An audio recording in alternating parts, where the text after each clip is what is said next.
Issues Podcast. I am your host, Martel Llewellyn, and today we're going to talk about Bam Adebayo. Now, Bam Adebayo had a pretty good season this year. He really did work on his game throughout the offseason. He came back bigger and stronger, of course. Now, the real conversation comes down to how much responsibility offensively does he want on this team? Everybody knows that he should have been the DPOY for the past 3 years. Everyone knows that he's the Miami Heat's defensive anchor. Jimmy Butler said that Bam Adebayo is the engine of the Miami Heat. However, like Pat Riley said, Eric Spoelstra has to work on him getting about 15 to 20 shots up at least a game. How much responsibility does Bam Adebayo want on the offensive end? Yes, he had that very big game 3 in Boston where he got about 31 points.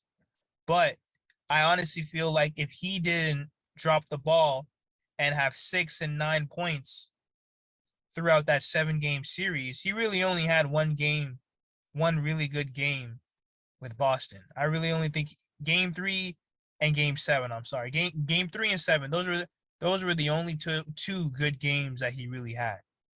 Same thing like with the Hawks, same thing with the Sixers. He had a few good games here and there. But I honestly feel like if Bam Adebayo stepped up offensively in that Boston series, just 1 or 2 more games, we would be in the NBA Finals. Everybody's talking about possible trades with Donovan Mitchell, Zach LaVine, Bradley Beal. But before we even start trading pieces, how much responsibility does Bam Adebayo want on the offensive end? Does he even want that offensive responsibility? Does he even want to shoot the ball?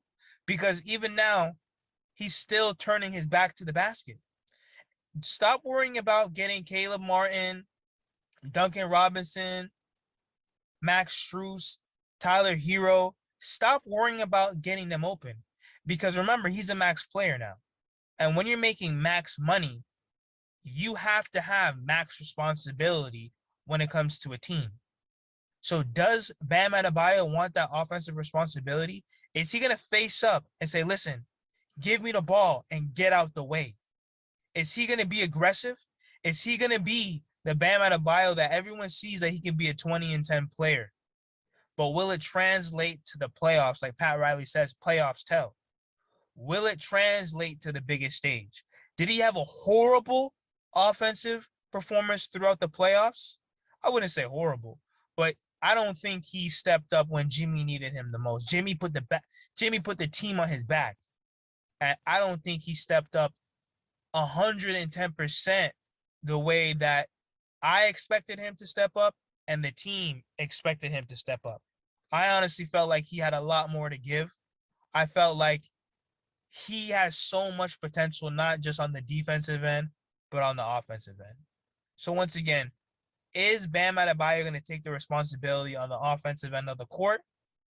And do you think that it's worth trading away some more pieces from the Miami Heat to help Jimmy Butler get some help?